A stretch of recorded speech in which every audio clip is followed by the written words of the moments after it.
الف اللہ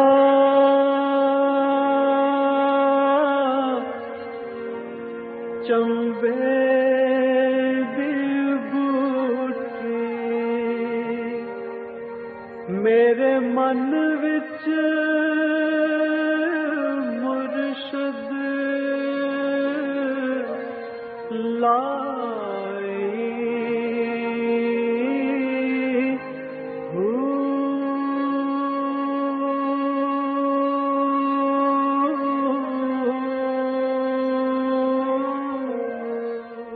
بسم اللہ الرحمن الرحیم۔ السلام علیکم۔ پروگرام المرشد اور میں ہوں منور عتیق۔ ناظرین محترم، جیسا کہ آپ جانتے ہیں کہ ہمارا یہ سلسلہ، اس پروگرام کا فارمیٹ کچھ اور ہے، لیکن گزشتہ ہفتے اور اس ہفتے اور امید ہے کہ آنے والے 2 ہفتوں تک ہم اس فارمیٹ کو اس دارالعرفان منارہ سے آپ کی خدمت میں پیش کریں گے، اور یہاں پر سالکین موجود ہیں۔ یہاں پر شیخ المکرم حضرت امیر محمد اکرم اوان صاحب مرضی اللہ علیہ موجود ہیں، اور یہ بڑا اہم ترین سیشن ہوتا ہے اس روحانی تربیت کے اندر کہ جہاں پر صحبت شیخ ہوتی ہے، ڈائریکٹ سوال کرنے کا موقع ملتا ہے اور ان کے سیر حاصل جوابات ملتے ہیں۔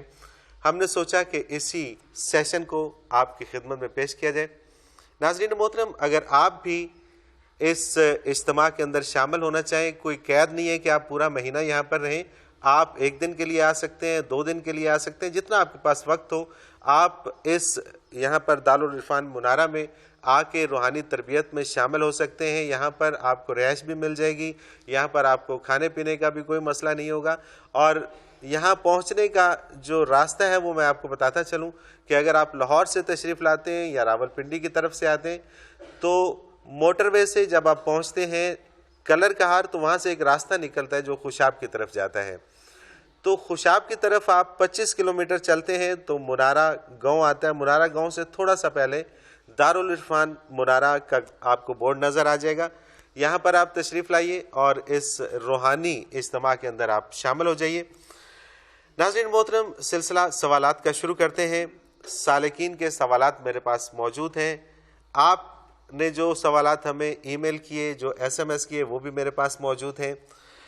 حضرت صاحب، بہت شکریہ، آپ نے ہمیں وقت دیا اور ہمیں موقع دیا کہ ہم اس اجتماع میں اس سیشن کو اپنے پروگرام کا حصہ بنا سکیں۔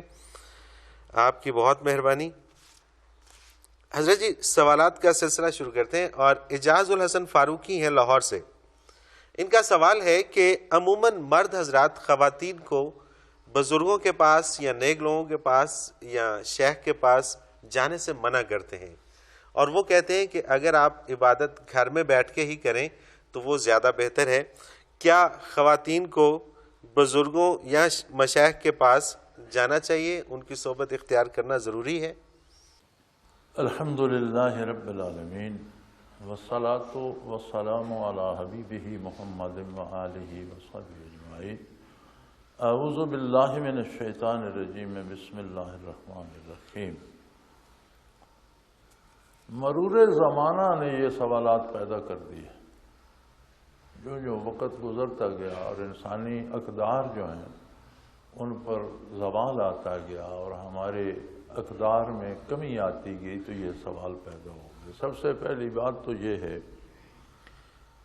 کہ بزرگ یا شیخ کون ہے، یہ سوال ہے تصوف کے لیے۔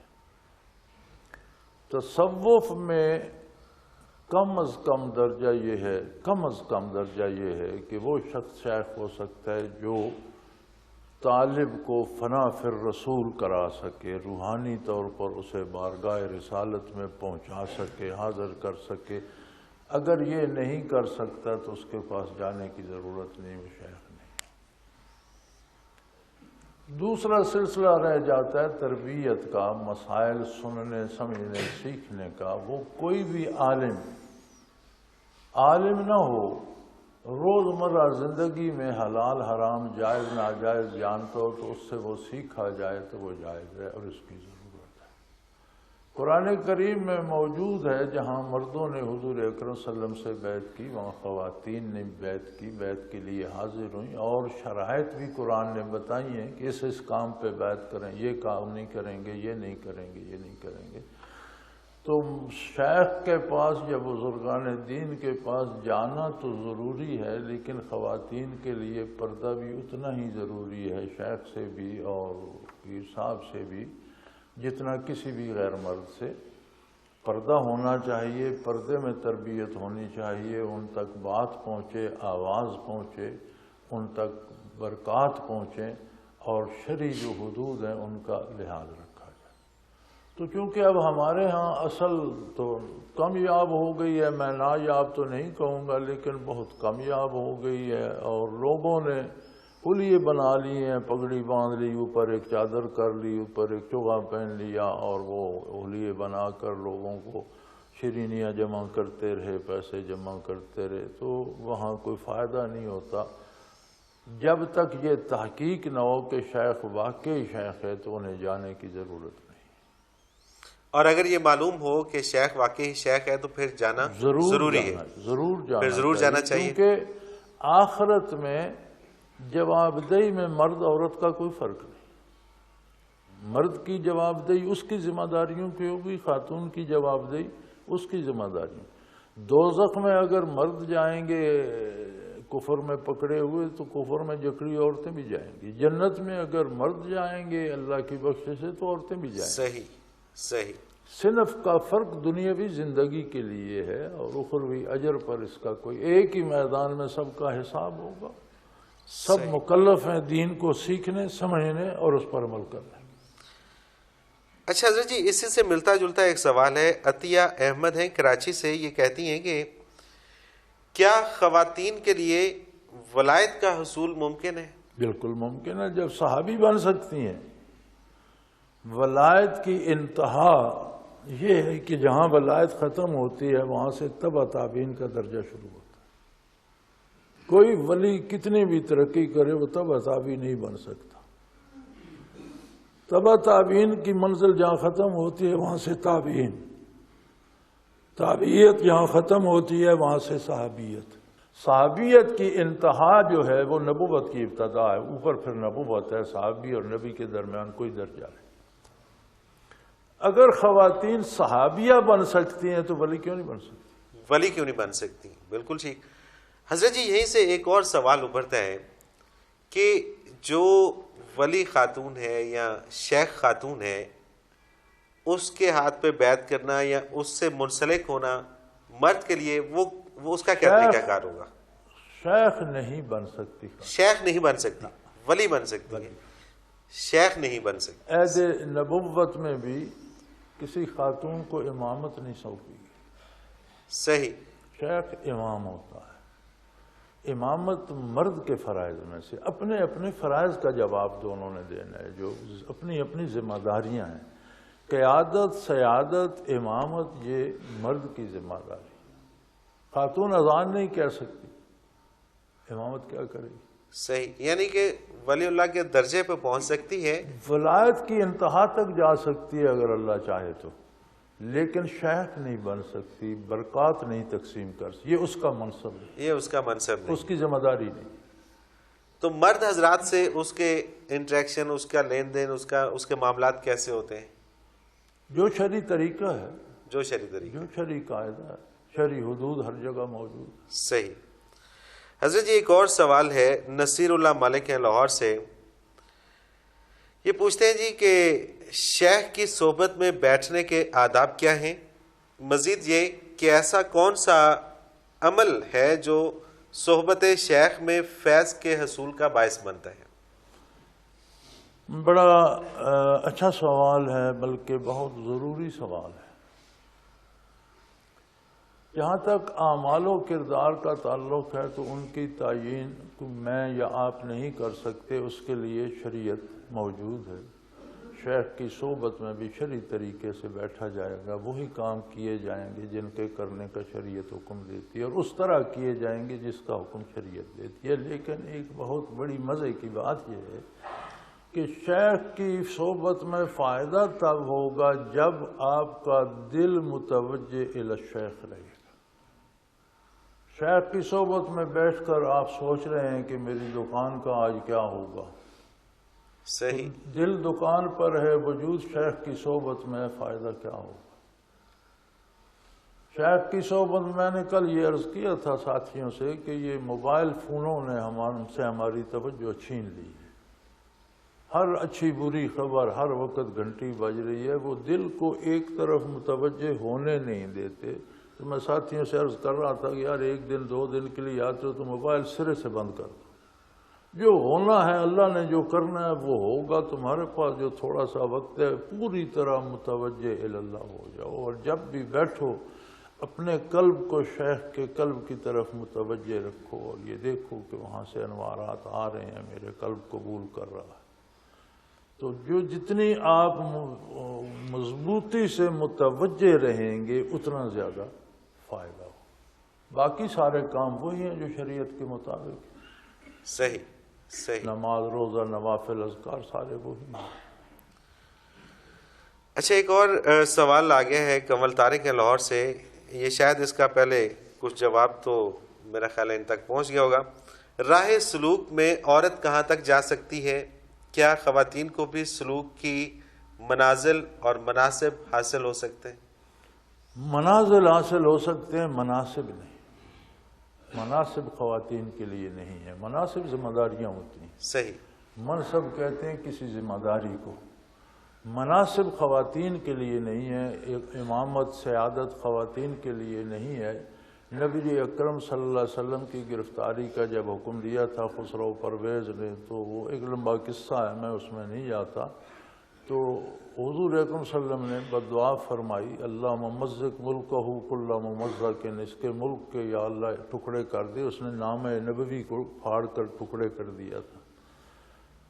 اسے اس کے بیٹے شیرویا نے قتل کر دیا.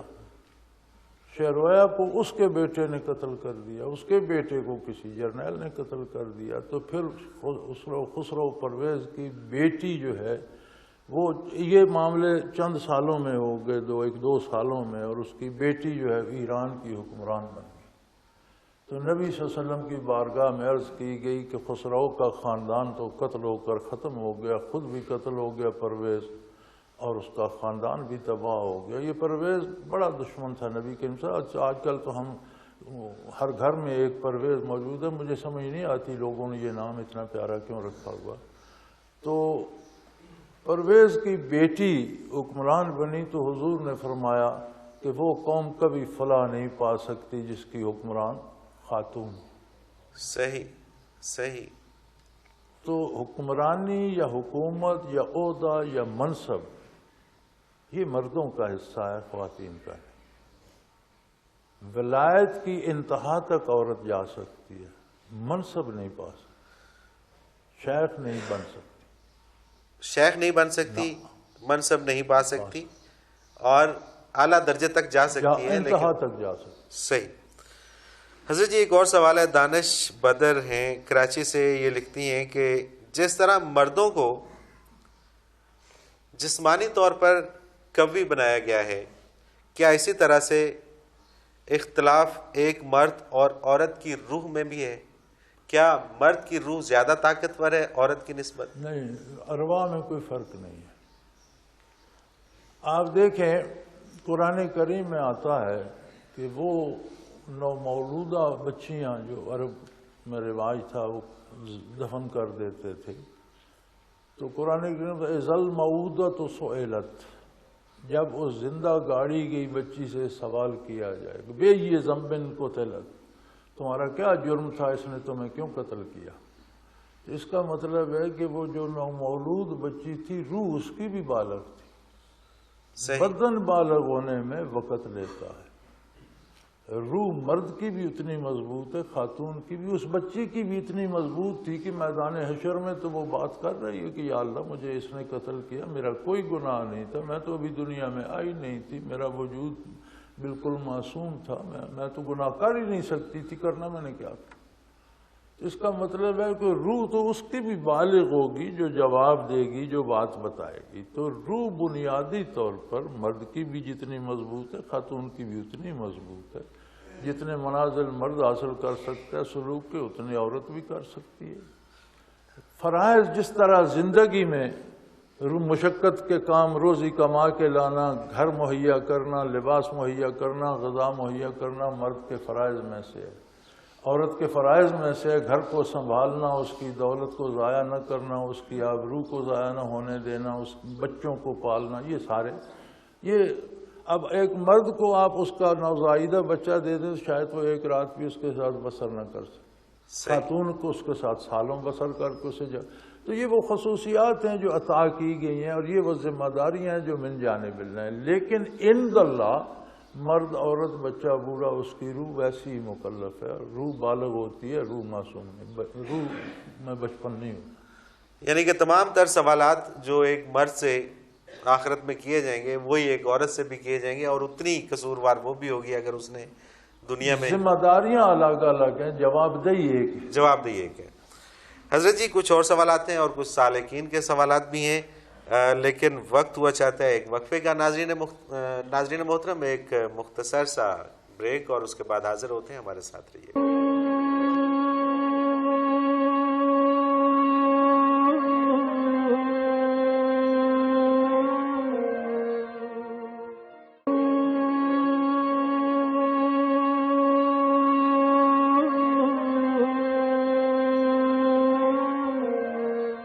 پروگرام میں ایک بار پھر خوش آمدید ناظرین، ہمارے ساتھ موجود ہیں ہمارے بہت ہی محترم حضرت امیر محمد اکرم ماوان صاحب، اور یہ آج جو سلسلہ ہے یہ سالانہ اجتماع ہے، اس کا ایک سیشن ہے جس میں ہم موجود ہیں۔ سالکین کی طرف سے کچھ سوالات ہیں، میں چاہوں گا کہ ہمارے بہت ہی دور سے آئے ہوئے ایک بھائی ہیں، وہ اپنا سوال حضرت صاحب کی خدمت میں پیش کریں۔ My name is Mohammed Yusuf. I'm from England, UK. A lot of the times the ulama ask the question that when a person has given bayt already once, for him to give bayt again, is it acceptable? Jazakallah. Yeah.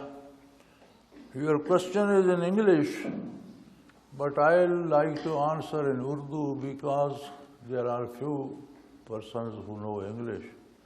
Everybody can't understand. So I think this brother will translate it in English for you.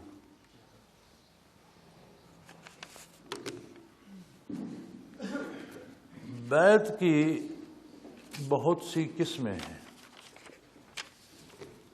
ایک بیعت ہے بیعت امارت، آپ کسی کو ملک کا سربراہ بناتے ہیں، آج اس کی شکل آپ کے ووٹ میں ہے، آپ جو ووٹ دیتے ہیں یہ آپ کی رائے ہے، آپ کی بیعت ہے، آپ اسے امین اور اہل اس عہدے کا تصور کر کے دیتے ہیں، اور اس کا قیامت کو جواب دینا ہوگا۔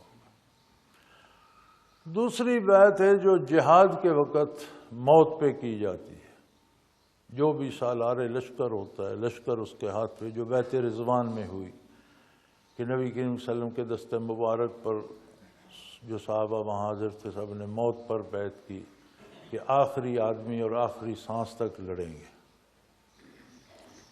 ایک ہے تیسری بیعت ہے بیعت اصلاح، یہ روزمرہ کے امور میں پوچھنا وضو کا طریقہ کیا ہے، یہ چیز حلال ہے یا حرام ہے، یہ کام جائز ہے یا ناجائز ہے۔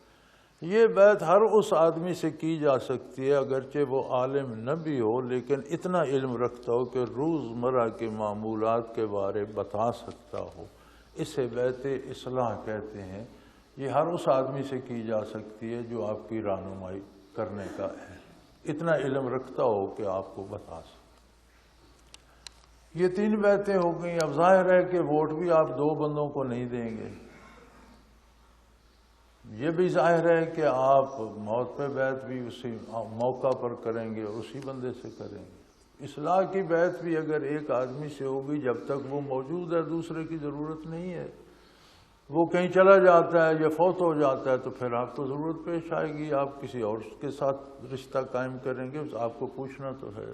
چوتھی بیعت ہے بیعت تصوف۔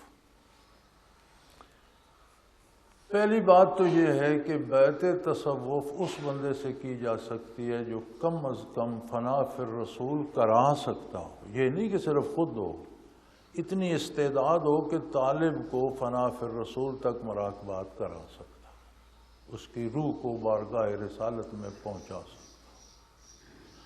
اگر یہ استعداد نہیں ہے تو اس سے تصوف کی بیعت جائز نہیں ہے۔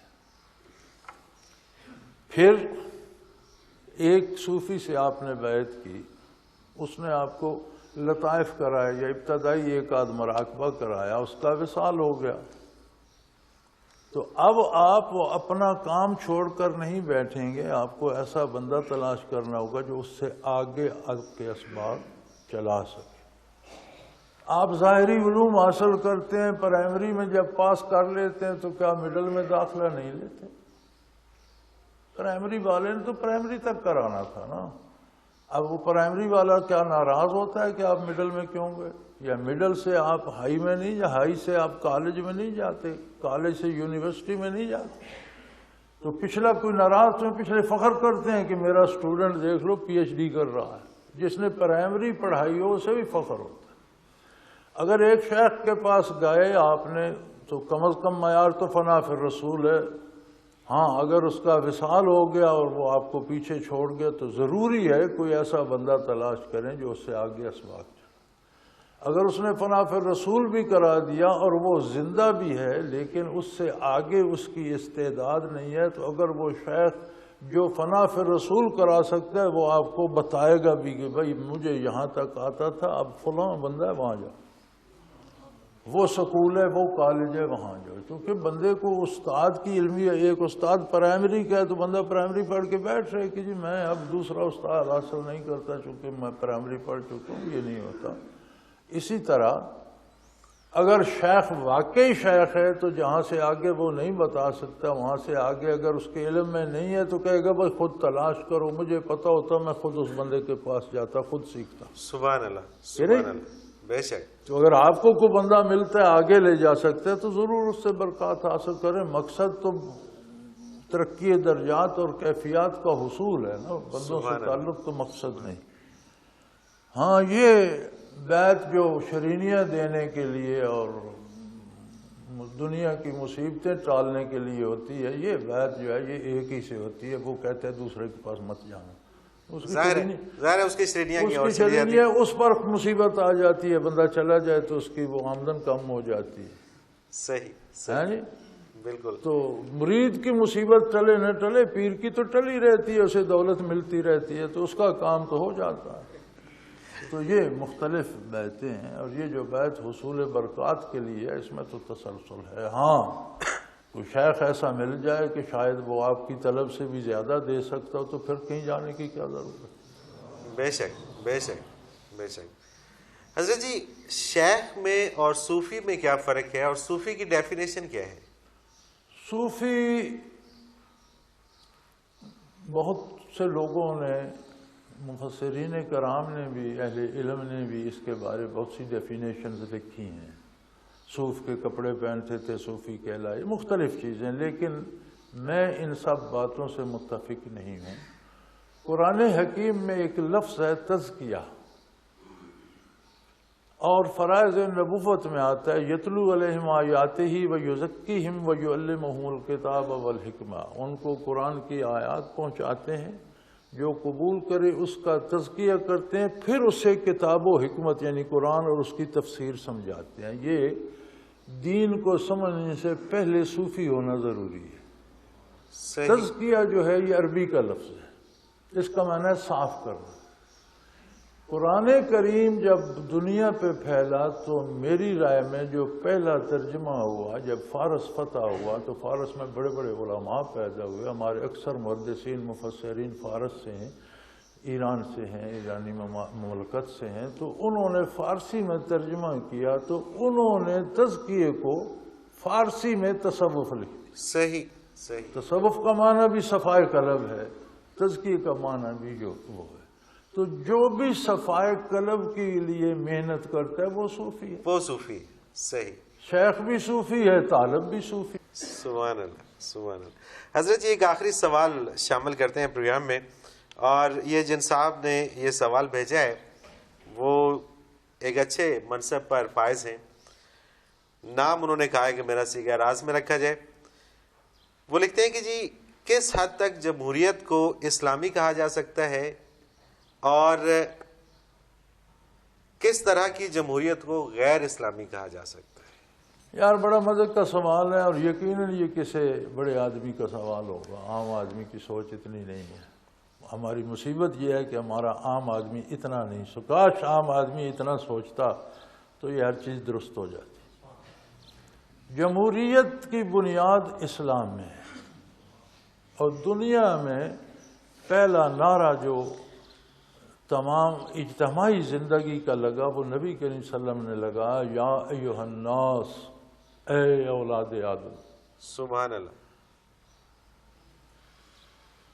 اسلام میں جو جمہوریت ہے، جمہور کہتے ہیں اکثریت کو۔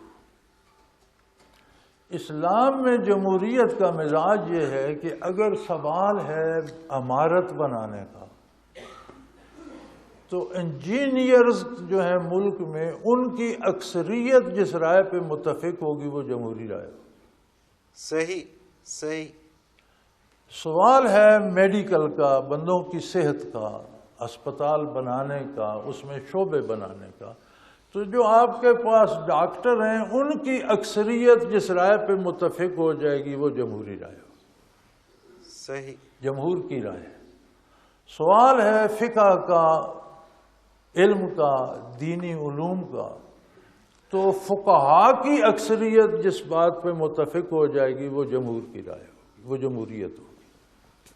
سوال ہے تفسیر کا، قرآن کی تفسیر کا، تو مفسرین کی اکثریت جس رائے پہ متفق ہو جائے گی وہ جمہور۔ یہ نہیں کہ تفسیر کا سوال ہے اور چرواہوں کی اکثریت فیصلہ کر دے، یہ نہیں کہ تعمیر کا سوال ہے اور چرواہوں کی اکثریت اس کا فیصلہ، یہ جمہوریت نہیں ہے، بلکہ قرآن یہ کہتا ہے کہ اگر اس طرح کے جمہور کے پیچھے چلو گے تو گمراہ ہو جاؤ۔ صحیح۔ قرآن کریم فرماتا ہے کہ اگر تم محض اکثریت کی پیروی کرو گے تو گمراہ ہو جاؤ گے، چونکہ اکثر لوگ گمراہ ہوتے ہیں۔ وَقَلِيلٌ مِّنْ عِبَادِيَ الشُّكُورُ، تو بندے اس شعبے کے بندے، ان کی اکثریت یہ میری بات محترمہ بے نظیر صاحبہ سے بھی ہوئی تھی، اب وہ اس دنیا میں نہیں رہی، تو ایک دفعہ انہوں نے میرے ساتھ ایک سیشن کیا تھا اور مجھ سے یہ رائے لی تھی، تو میں نے انہیں کہا تھا کہ جمہوریت جو ہے وہ یہ ہے، اس کا تو آپ کے ہاں نشان بھی نہیں، تو آپ محض کثرت رائے کو جمہوریت کہتے ہیں۔ محض کثرت رائے جمہوریت نہیں ہے۔ جس شعبے کا سوال ہے اس شعبے کے ماہرین کی اکثریت کا نام جمہوریت۔ صحیح۔ اور جو جمہوریت ہمارے پلے پڑ گئی ہے یہ تو یار عام آدمی کی اکثریت بھی نہیں ہے۔ چلیں، یہ تو میرا خیال ہے کہ جنہوں نے ہم سے یہ سوال ہمیں بھیجا ہے اور جس کا بڑا ڈیٹیل سے آپ نے جواب دیا ہے، وہ شاید یہ سمجھ گئے ہیں کہ جمہوریت کون سی ہوتی ہے اور کون سی نہیں ہوتی، اور اگر ان کے اختیار میں ہو تو وہ شاید کچھ اس میں آگے بہتری بھی کریں۔